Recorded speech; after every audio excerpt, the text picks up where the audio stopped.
Good morning बच्चों।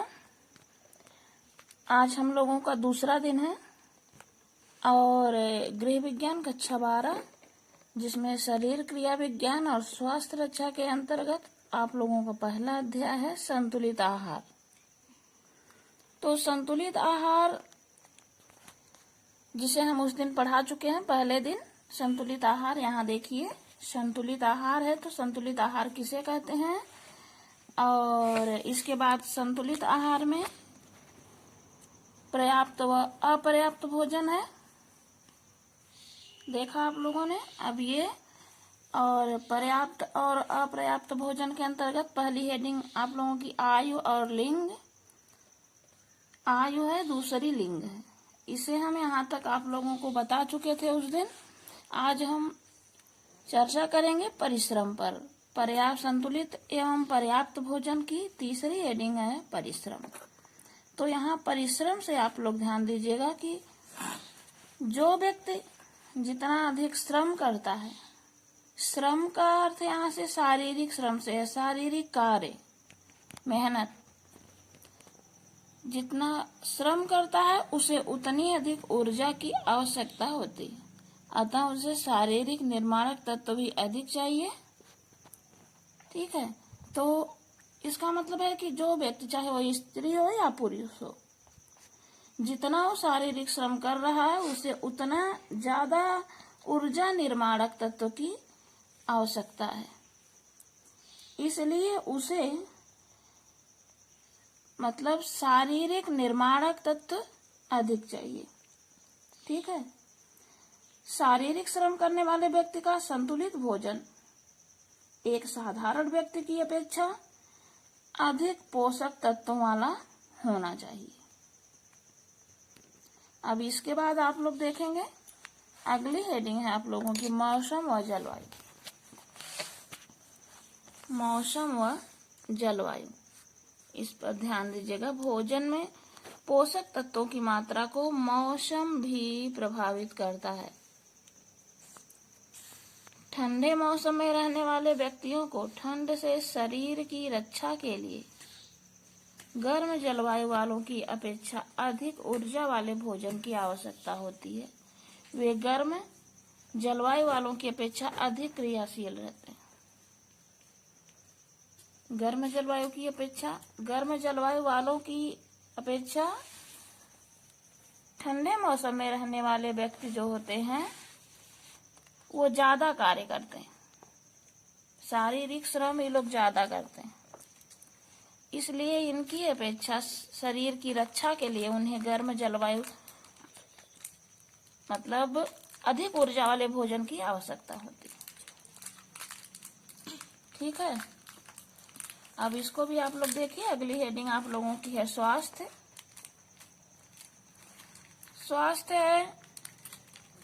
स्वास्थ्य का मतलब स्वस्थ से है।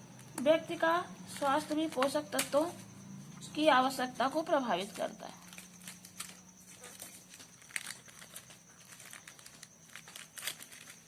एक अस्वस्थ व्यक्ति को स्वस्थ व्यक्ति की अपेक्षा कम क्रियाशील होने के कारण कम ऊर्जा की आवश्यकता होती है। बीमारी के कारण उसके शरीर की तंतुओं की टूट फूट अधिक होना स्वाभाविक है, अतः उसे निर्माणक व सुरक्षात्मक तत्वों की आवश्यकता अधिक होगी।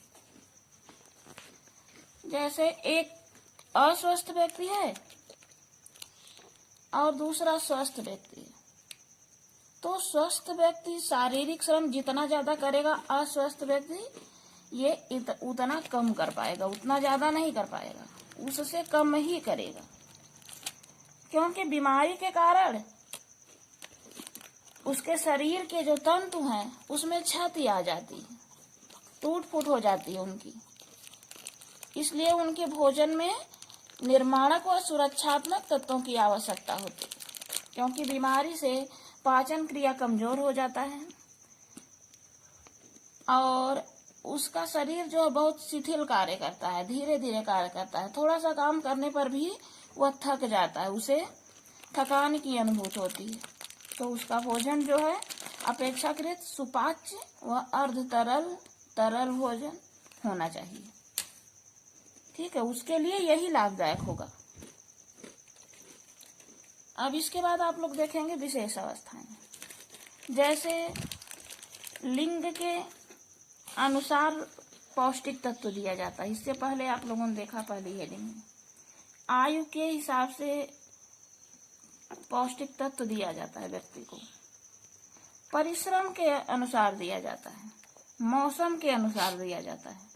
उसके बाद ये लास्ट हेडिंग है विशेष अवस्थाएं। विशेष अवस्थाएं जैसे कुछ विशेष शारीरिक अवस्था भी पोषक तत्वों को भोजन के प्रकार तथा मात्राओं को निश्चित करती।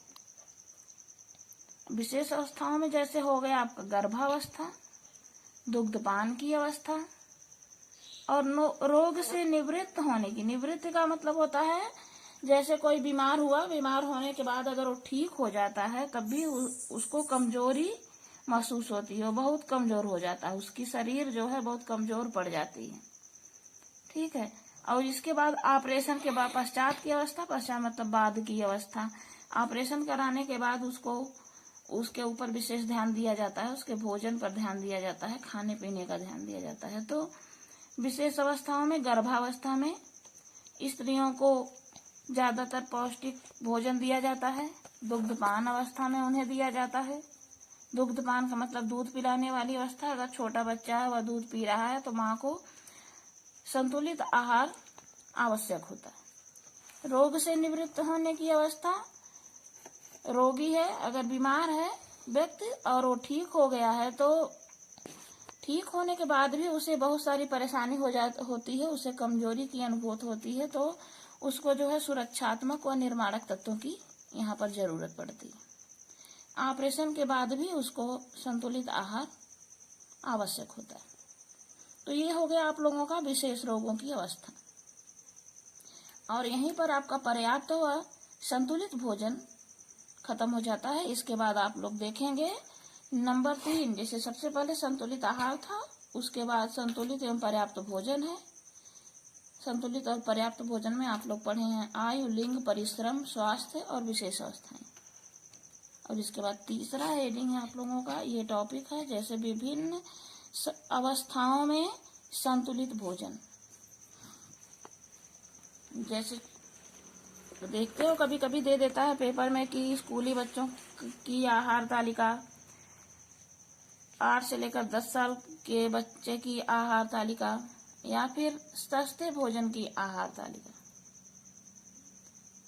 तो इसमें है विभिन्न अवस्थाओं में संतुलित भोजन। जैसे प्रत्येक प्राणियों के संतुलित भोजन में अंतर होता है जो कि उनके लिंग, अवस्था और श्रम पर निर्भर करता है। तो प्रारंभिक बाल्यावस्था के बच्चे का संतुलित भोजन, प्रारंभिक बाल्यावस्था जैसे 1 से लेकर 3 साल और 4 से लेकर 6 साल, ये 1 से लेकर 3 साल तक के बच्चे की आहार तालिका है और यहाँ पर 4 से लेकर 6 साल तक के बच्चे की आहार तालिका है। ठीक है। तो अब आप लोग 1 से लेकर 3 साल तक के बच्चे की आहार तालिका पर ध्यान दीजिए।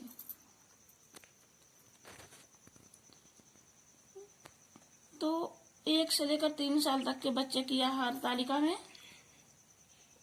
पहले तो हम इसमें तो देखिए हम 5 कॉलम बनाए हैं, 1 2 3 4 5, लेकिन 3 साल तक थे सिर्फ इतनी ही। जैसे पहले में भोज्य पदार्थ और दूसरे में वर्ष है। यहाँ पर भी वर्ष दिया गया है सिर्फ, क्योंकि ये तालिका हम दोनों का एक ही बना दिए हैं।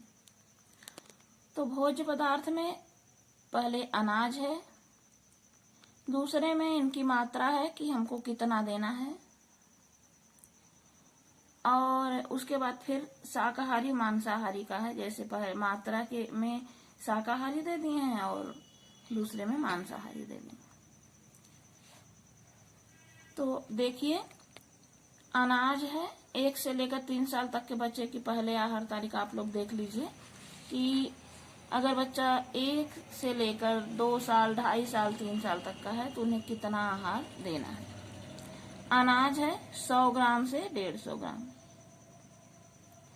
दालें हैं 30 ग्राम से 50 ग्राम, हरी सब्जी 50 ग्राम, अन्य सब्जियां 30 ग्राम, फल है 100 ग्राम, दूध 300 ग्राम, 1 से लेकर 3 साल तक के बच्चे की।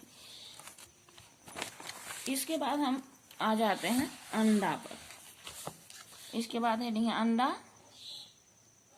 इनको वैसे तो बहुत छोटा है, नहीं देना चाहिए, लेकिन इस तालिका में दे दिया है आप लोगों को बुक के हिसाब से 30 ग्राम। लेकिन 1 से लेकर 5 साल तक के बच्चे को ऐसी चीजें नहीं दी जाती। मांस मछली 30 और 40 ग्राम दिए।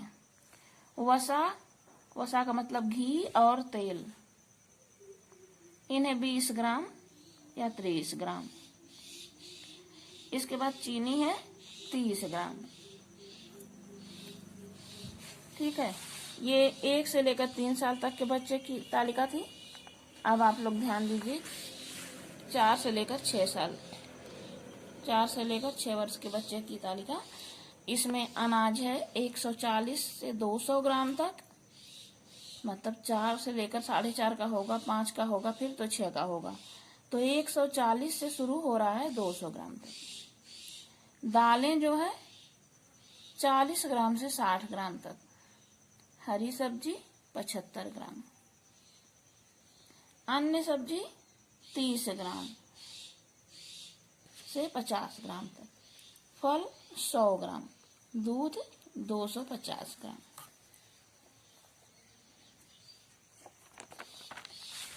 अंडा है यहाँ 30 ग्राम, मांस मछली 30 और 50 ग्राम, वसा 25 ग्राम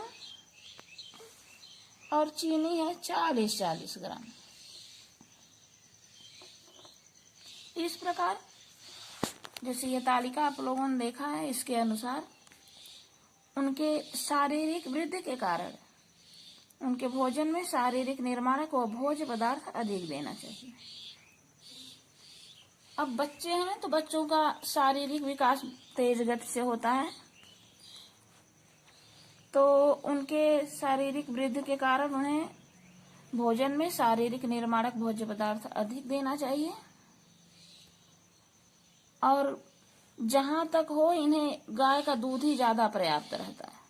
देने के लिए लोग सेरेलैक, स्लाइस या बिस्कुट भी देते हैं, सूजी का हलवा बना के देते हैं, अरारोट देते हैं। लेकिन इनके लिए सबसे ज्यादा श्रेयस्कर जो होता है, फायदेमंद, माँ का दूध है और गाय का दूध, यही सबसे उत्तम माना जाता है।